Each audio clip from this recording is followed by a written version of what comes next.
guys, and welcome back to another ASMR video.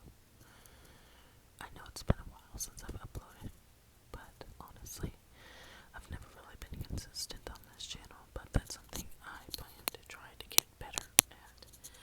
I am back in college, a new semester, so I've been really busy, so I do apologize for not uploading, but I'm gonna try to be a little bit more consistent.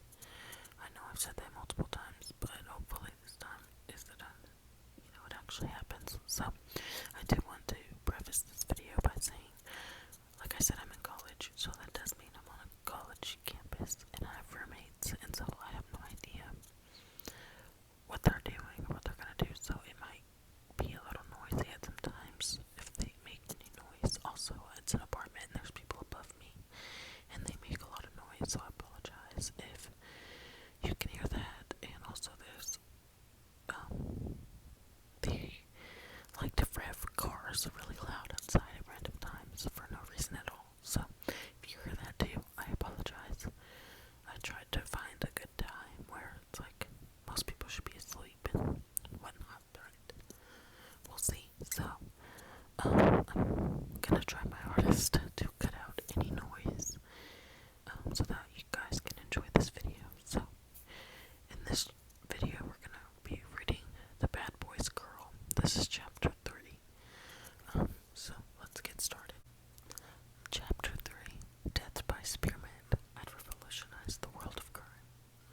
Now I can honestly say that I'm not the lightest of sleepers. In fact, a crane could scoop me up the roof of my house and I'd sleep through it, because that's just how I am and how the rest of my family is.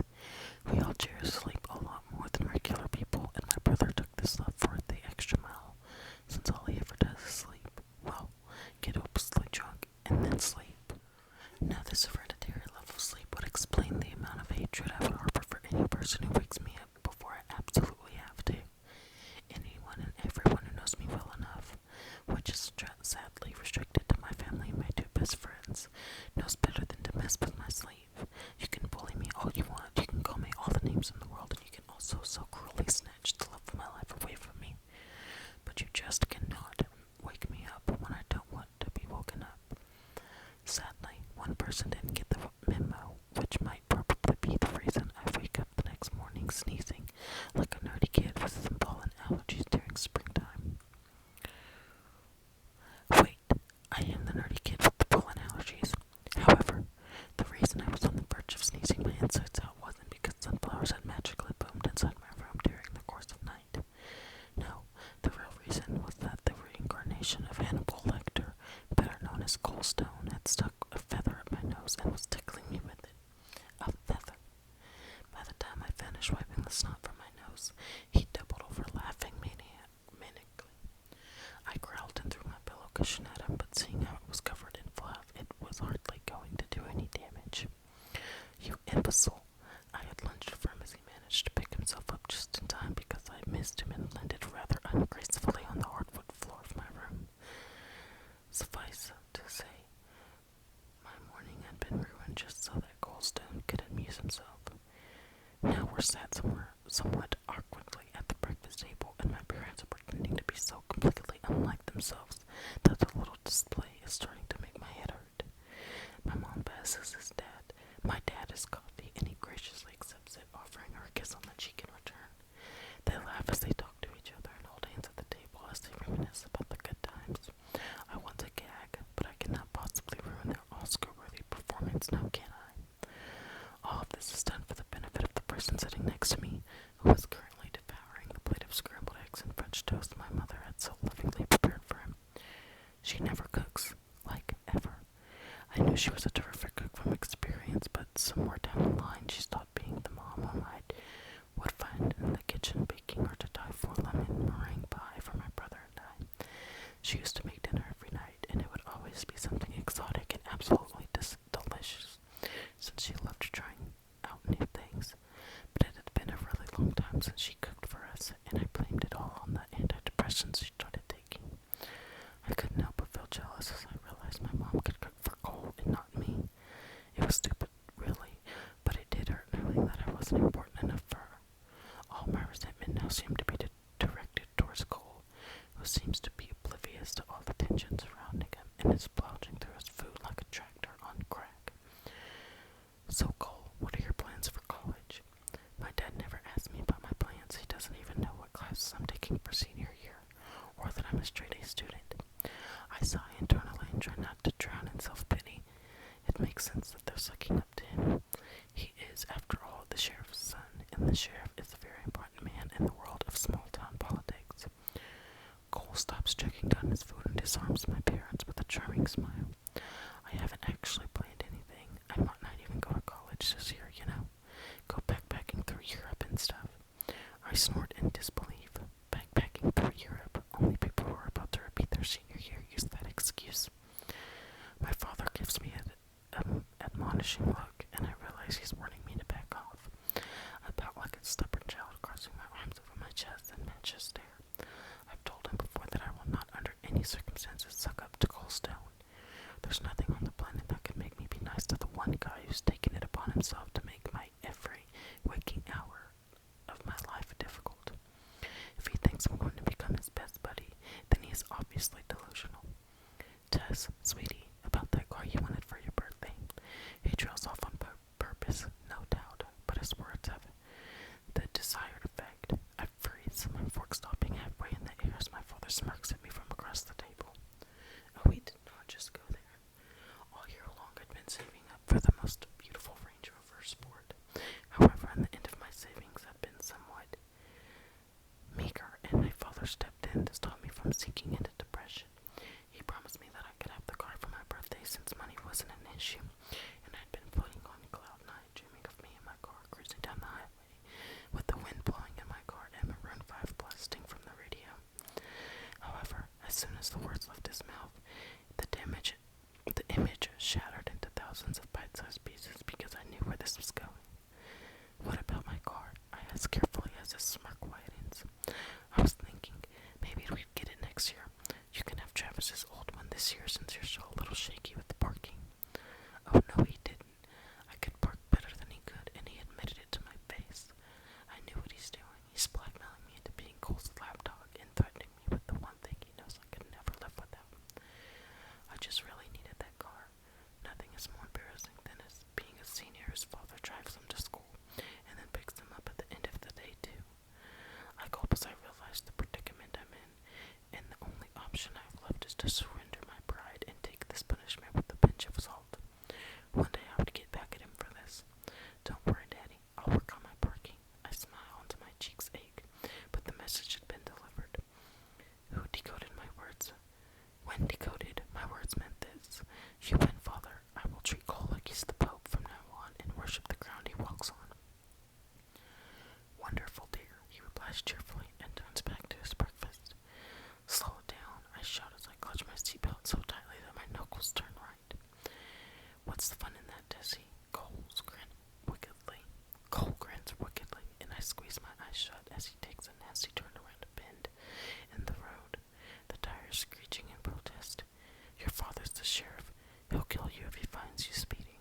I try to reason with him without opening my eyes. I'd rather not see my life flashing before my eyes just yet. I'd known that getting into a car with Cole equals sauntering over to the Grim Reaper and handing over your life on a silver platter, but stupidly enough, I thought that he wouldn't kill me when he was in the same car as me. I, however, had been proven wrong. Not only is he a sadist, a lying, evil manipulator, a scheming, arrogant jerk who thinks way too highly of himself, but he's also suicidal. You really need to learn to live, Shortcake. This is what we normal humans refer to as a good time. The mothership left you here, accept that, and at least try to fit in. You could possibly crashing into a tree and bleeding out on the road and die, while waiting for an ambulance to show up, having a good time. I screech, opening my eyes and glaring at him. He shakes his head and steers the car once more around the bend, and I end up pushed flat against the window. You and that imagination of yours, he chuckles, and I bet my imagination can think of 1,000 different ways to kill him, using that pack of gun lying inside the dashboard. Death by spearmint. I'd revolutionize the world of crime. They should give me my own episode of Criminal Minds. When we finally make it to the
I narrow my eyes at him. Why do you think you are? Who do you think you are? David Hasselhoff. This wipes the smirk right off his face, and I mentally congratulate myself for the little victory. His face is priceless as he realizes that I will not be trolling over him like every other girl here. Please, if the lady saw this, he points to his body, half naked and all wet, glistening and running on the beach.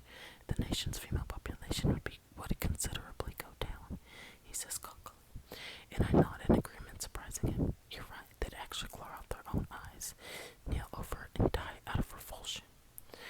With that, I march right past him, knowing that every eye is on me, and that sooner or later this would so come back to bite me in the butt. Megan is on the verge of hysterics as we sit next to each other in homeroom, and I can tell she's just itching to know if I really did show up with Cole, and if I did, how come I'm still in one piece? It's the ideal class to spill my guts, seeing as Mrs. Sanchez's head currently rests on her desk and drool is visibly escaping from her mouth. I shudder at the sight and focus my attention on my best friend, who is practically whimpering with the need to know what is going on. I also have Beth, who's pretending to not listen in on our conversation, but I know she's interested due to the fact that she's been stuck on the same page of her assigned reading book for the past 15 minutes. I tell them everything, starting from how I was forced to go to the Stone residence the previous night, to how Cole became my wake-up call. Then I described in detail as to what was at stake if I crossed him by the time I'd finished, venting Megan's eyes that turned the size of a watermelon's as she gaped at me. Beth simply looked amused and shook her head a bit.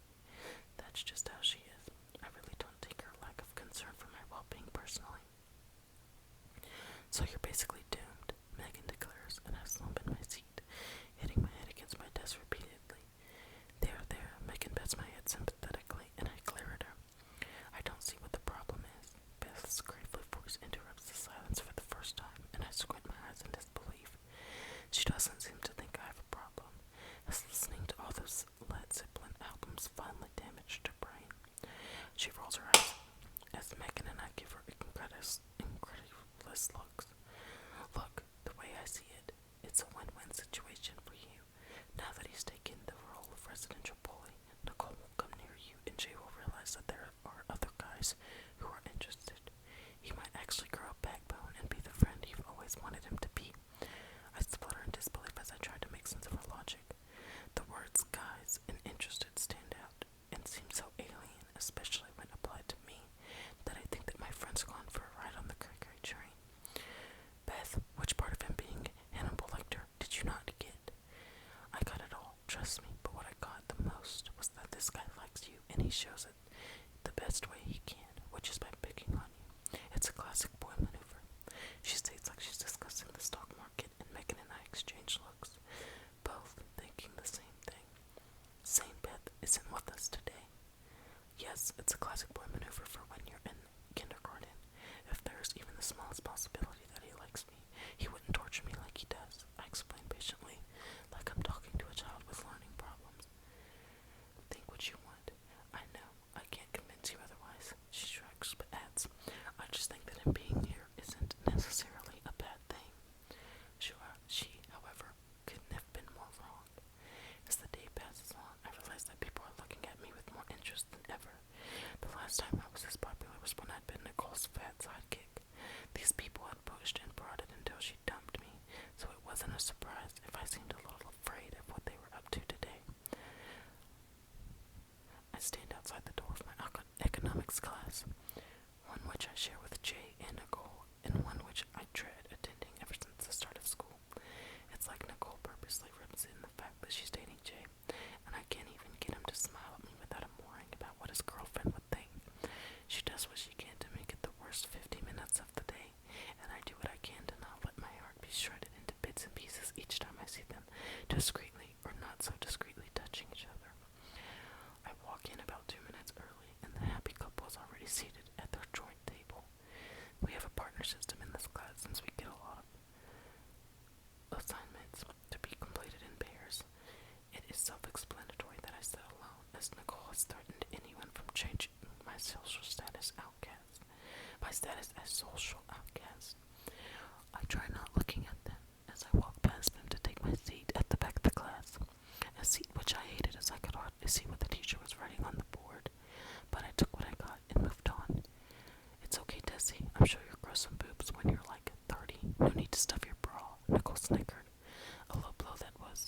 She knew that my chest area is a major source of embarrassment for me, and yet she chooses to pick on it when Jay is sitting next to her.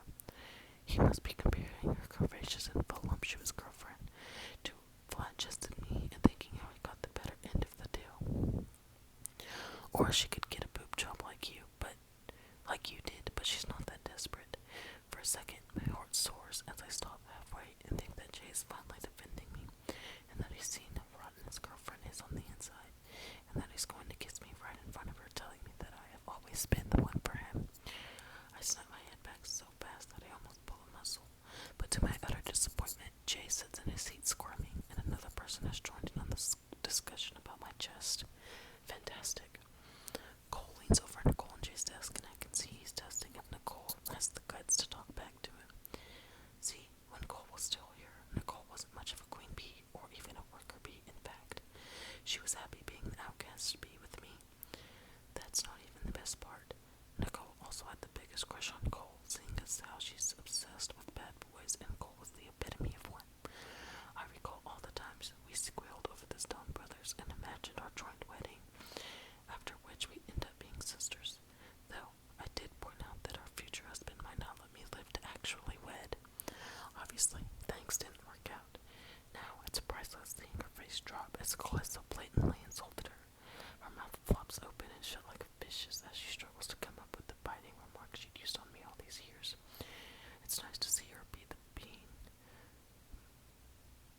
bullied for a change. I almost feel a sense of gratitude toward Cole. Almost.